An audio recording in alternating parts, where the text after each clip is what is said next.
कुछ और खबरों पर भी आपसे अपडेट्स लेंगे।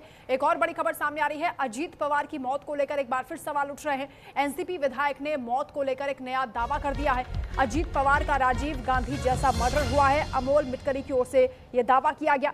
और सवाल यह कि क्या पायलट सुमित आत्मघाती हमलावर थे? अमोल मिटकरी ये सवाल उठा रहे हैं। प्लेन क्रैश पर इससे पहले रोहित पवार ने भी सवाल उठाए थे। अजीत पवार विमान हादसे की सीबीआई जांच की मांग की जा रही है। देवेंद्र फडणवीस से मिलकर उनकी पत्नी सुनेत्रा ने भी ये मांग उठाई थी। 28 जनवरी को आपको याद होगा अजीत पवार का प्लेन क्रैश हुआ था। हमारे साथ मुरारी सिंह जुड़ रहे हैं, लगातार जुड़े हुए हैं। अब मुरारी ये बताएं कि इस पूरे मामले में लगातार सवाल उठाए जा रहे हैं और उनके परिवार की ओर से भी सवाल उठाए गए थे। अब एक विधायक ने भी सवाल उठाए हैं। किस तरह की साजिश की आशंका है? देखिए, अभी तो कुछ कह पाना काफी मुश्किल होगा, क्योंकि अभी भी इस पूरे मामले में जांच चल रही है।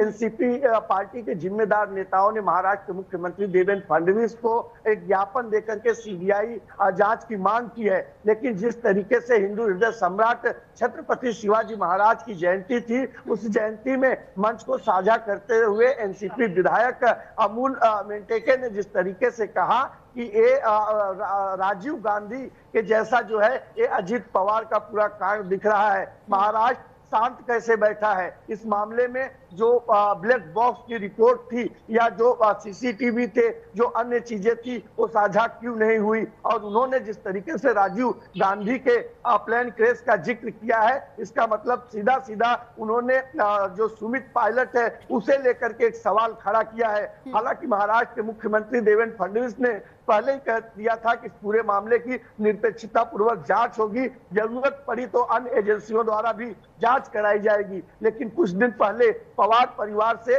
रोहित पवार ने एक गंभीर सवाल खड़ा किया था। वहीं एक दिन पहले ही जो अजीत पवार पार्टी के विधायक अमूल है, उन्होंने साफ तौर पर अजीत पवार के प्लेन केस को एक नई राजनीति के तहत शुरू कर दी है। जी, अजीत पवार के बेटे ने भी इंस्टाग्राम पर एक भावुक अपील की थी और इस पूरे मामले की जांच की मांग की थी। खुद सुनेत्रा पवार ने भी मुख्यमंत्री से मुलाकात करके सीबीआई जांच की मांग की है। क्या इस दिशा में कोई कदम उठाए जा रहे हैं? बिल्कुल। अजित पवार के बेटे ने, पार्थ पवार, और उनके छोटे बेटे ने भी इस पर शंका जताई थी। एक्स और ट्विटर पर उन्होंने पोस्ट किया था कि ये जो हादसा है, ये हादसा नहीं, इसकी जांच होनी चाहिए। जांच के बाद ही जो पार्टी के कार्यकर्ता है, जो बारामती के जो अजित दादा को चाहने वाले हैं, उन्हें सही तरीके से सही न्याय मिलना चाहिए। वहीं अब जिस तरीके से अन्य लोगों द्वारा आरोप लगाया जा रहा है, देखना ही होगा कि महाराष्ट्र के मुख्यमंत्री देवेंद्र फडणवीस इस मामले में किस तरीके की गंभीरता लेते हैं और जो सीबीआई जांच की मांग एनसीपी के जिम्मेदार नेताओं द्वारा की गई है, क्या उससे वो सीबीआई जांच के लिए अपील करते हैं। हालांकि सूत्र भी बताते हैं कि मुख्यमंत्री देवेंद्र फडणवीस ने इस प्लेन क्रैश को सीबीआई जांच के लिए भी अनुमति दे दी है और खुद केंद्र सरकार के साथ भी चर्चा किए हैं। लेकिन इसी बीच जिस तरीके से पार्टी के विधायक ही आरोप लगा रहे हैं, देखना ही होगा कि सरकार की तरफ से क्या कुछ जवाब दिया जाता है। मुरारी, क्या इस हादसे में ब्लैक बॉक्स का नष्ट होना इसे संदेहास्पद बना रहा है? क्योंकि इसी तरीके से उंगलियां उठाई जा रही, सवाल उठाए जा रहे हैं 28 जनवरी को बारामती में जो विमान क्रैश हुआ था। बिल्कुल। जिस तरीके से स्टार्टिंग में कहा गया था कि ब्लैक बॉक्स जो है वो बरामद हो गया है, ब्लैक बॉक्स से सारी चीजें साफ हो जाएगी, लेकिन अब ये बात ब्लैक बॉक्स नष्ट होने की बात कही जा रही है। इसी के ऊपर रोहित पवार ने भी शंका खड़ा किया था और अमोल मिटकरी ने भी अब शंका खड़ा किया है कि ब्लैक बॉक्स कैसे नष्ट हो सकता है, क्योंकि वो फ्लाइट में एक ऐसी सिस्टम, एक ऐसा व्यवस्था होता है जो आखिरी समय तक वो सुरक्षित रहता है। लेकिन इस पूरे हादसे में वो कैसे नष्ट हुआ, इसकी भी जांच होनी चाहिए। तो फिलहाल अजित पवार के प्लेन क्रैश को लेकर पार्टी सहित परिवार की तरफ से आरोप लग रहा है। देखना ही होगा कि सरकार, केंद्र सरकार और राज्य सरकार इस मामले में किस तरीके की गंभीरता लेती है और जांच में क्या कुछ निकल कर आ पाता है। ठीक है मुरारी, आप रहेगा हमारे साथ। कंसल्टिंग एडिटर यूसुफ अंसारी भी जुड़ गए हैं। यूसुफ जी, अमोल मिटकरी जिस तरह के सवाल उठा रहे हैं, वो कह रहे हैं कि इस हादसे की जांच होनी चाहिए क्योंकि ये महज एक हादसा था। ऐसी वो कह रहे हैं कि आशंका है कि एक बड़ी घटना हो सकती है, इसके पीछे एक साजिश हो सकती है। क्या वजह हो सकती है जिसको लेकर तमाम सवाल उठाए जा रहे हैं? क्योंकि परिवार भी गंभीर आरोप लगा रहे हैं। अब तो सीबीआई जांच की मांग होने की भी बात कही जा रही है। 28 जनवरी को जब ये हादसा हुआ था वंदना, तब उसी दिन से इस पर सवाल उठ रहे हैं और सवाल लगातार उठ रहे हैं। और अजीत मिटकरी ने कल जो सवाल उठाए वो बेहद गंभीर सवाल हैं।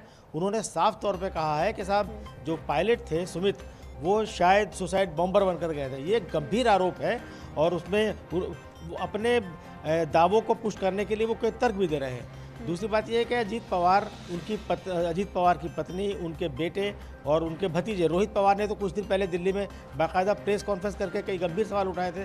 उन्होंने तो जो केंद्रीय उड्डयन मंत्री है उनका इस्तीफा तक मांगा है और प्रधानमंत्री और गृह मंत्री से इस पूरे मामले में सीबीआई की जांच कराने की मांग की है। सबसे बड़ा सवाल ये पैदा हो रहा है कि ब्लैक बॉक्स आखिर कैसे नष्ट हो गया है। अहमदाबाद वाला जो बड़ा प्लेन का हादसा हुआ था पिछले साल, उसमें तो ब्लैक बॉक्स नष्ट नहीं हुआ। इसमें जो ब्लैक बॉक्स के नष्ट होने की खबर आई है, ये बेहद चौंकाने वाली खबर है, क्योंकि किसी भी दुर्घटना के बाद ब्लैक बॉक्स ही एक ऐसा एलिमेंट होता है, एक ऐसा हिस्सा होता है विमान का जिससे पूरी जानकारी मिलती है। तो कहीं ना कहीं इसमें साजिश के शक को बल मिल रहा है, उसको मजबूती मिल रही है, इसीलिए लगातार ये सवाल उठा रहे हैं। और अब तो अजीत पवार की पूरी फैमिली ने एक सुर में ये सवाल उठा दिए हैं। सुप्रिया शुले हैं, अजीत पवार की चचेरी बहन, शरद पवार की बेटी, उन्होंने भी सवाल उठा दिए हैं। और अजीत मिटकरी के बयान के बाद काफ़ी गंभीर मामला ये हो गया है। और हम ये कह सकते हैं कि रोहित पवार ने कुछ दिन पहले जो प्रेस कॉन्फ्रेंस की थी उसमें उन्होंने इसे साजिश कहा था और ये सवाल उठाए थे कि भाई छोटा प्लेन था और कम दूरी का सफर था। मंत्री अमित शाह को भी चिट्ठी लिख दी थी इस पूरे मामले को लेकर, लेकिन सवाल यहाँ पर ये उठ रहा है कि शुरुआत में तो जब इस हादसे पर आशंका जताई गई थी, साजिश को लेकर तमाम जो अजीत पवार के समर्थक थे, ऐसा लग रहा था कि वो भावुक हो रहे हैं, इसलिए शायद इस तरह के सवाल उठा रहे हैं। लेकिन इस हादसे के इतने दिन बाद जब ये सवाल उठ रहे हैं तो इसकी गंभीरता का अंदाजा लगाया जा सकता है। बिल्कुल गंभीर है और सरकार को सब सवाल उठ रहे हैं उनकी गंभीरता को ध्यान में रखते हुए इस मामले की जांच करानी चाहिए, क्योंकि ये एक बड़े राजनीतिज्ञ से जुड़ा मामला है। वो महाराष्ट्र में उप मुख्यमंत्री थे और जैसा कि उनके परिवार वाले या जो एमएलसी हैं अमित, उन्होंने जो कहा है कि ये एक पॉलिटिकल और कॉरपोरेट साजिश है। तो सवाल ये उठ रहे हैं कि दुर्घटना के समय जो एक से ज़्यादा धमाके क्यों हुए। अगर वो सिर्फ एक से ज़्यादा धमाके हुए और जो हमने सीसीटीवी फुटेज में देखा है, जो सीसीटीवी फुटेज उसी दिन सामने आ गई थी, 2 सीसीटीवी फुटेज आई थी, एक हादसे से पहले की थी और एक हादसे के तुरंत बाद की थी। तो उसमें जो इतना बड़ा धमाका जो धुआं उठा है, वो धुआं जो है वो शुरू से शक पैदा कर रहा है। जो एक्स्ट्रा फ्यूल रखे थे वो क्यों रखे गए थे, क्योंकि ये छोटी दूरी का सफ़र था, मात्र 150 या 200 किलोमीटर के आसपास का, 210 किलोमीटर का सफ़र था ये। तो इतनी छोटी दूरी के लिए एक्स्ट्रा फ्यूल रखने का लॉजिक, इस पर सवाल उठ रहे हैं। और जो क्रू में आखिरी वक्त में बदलाव किया गया कि मौसम साफ था, उसके बावजूद रनवे कैसे अब पायलट को नजर नहीं आया, तमाम तरह की आशंकाएं यहाँ पर जताई जा रही। मुरारी भी हमारे साथ जुड़े। मुरारी, लेकिन जब सुमित्रा पवार ने मुलाकात की थी मुख्यमंत्री देवेंद्र फडणवीस से, किस तरह का आश्वासन मिला था, क्या कहा था मुख्यमंत्री ने? देखिए, घटना के बाद ही मुख्यमंत्री बारामती पहुंचे हुए थे। अंतिम संस्कार से लेकर उन तमाम गतिविधियों तक सुमित्रा पवार के साथ जो एक मुख्यमंत्री देवेंद्र फडणवीस थे, उन्होंने साफ तौर पर जो बात कही थी वो मुख्यमंत्री शपथ समारोह से साफ हो गया है। मुख्यमंत्री ने सुमित्रा पवार से जो जानकारी है कहा था कि पूरे मामले की जरूरत पड़ी तो सीबीआई जांच कराएंगे। उन्होंने इस पूरे हादसे को लेकर के निष्पक्ष जांच कराने की बात कही थी और यही वजह था सुमित्रा पवार मुख्यमंत्री देवेंद्र फडणवीस की बातों पर अमल की थी। हालांकि सुमित्रा पवार ने अभी तक कोई सवाल नहीं खड़ा किया है, लेकिन एनसीपी पार्टी के अमूल मेटे जो विधायक हैं वो खुल करके एक मंच से जो आरोप लगा रहे हैं, ये आरोप बेहद गंभीर आरोप है। इस मामले में केंद्र सरकार और राज्य सरकार को सफाई के अलावा जांच भी करानी चाहिए, क्योंकि जिस तरीके से कार्यकर्ता पहले कयास लगाया जा रहा था, कार्यकर्ताओं का भावपन था कि वो इस तरीके के आरोप लगा रहे थे या उनके पदाधिकारी आरोप लगा रहे थे। लेकिन जिस तरीके से मुख्य पत्र सामना में उद्धव ठाकरे ने कुछ दिन पहले तंज कसा था और उसके बाद अब एनसीपी के विधायक इस तरीके के बयान दे रहे हैं, तो ऐसे में किस तरीके की स्थिति पैदा होगी महाराष्ट्र में, ये तो कह पाना जल्दबाजी है। लेकिन अजीत पवार के प्लेन क्रैश को लेकर अब सवाल बहुत ज्यादा खड़े हो रहे हैं। देखना होगा कि मुख्यमंत्री देवेंद्र फडणवीस इन सवालों का जवाब कैसे देते हैं। ठीक है मुरारी, आप नजर रखेगा। बहुत शुक्रिया फिलहाल तमाम जानकारी के लिए। यूसुफ जी, आपका भी शुक्रिया। एक और बड़ी खबर, भारतीय वायुसेना ने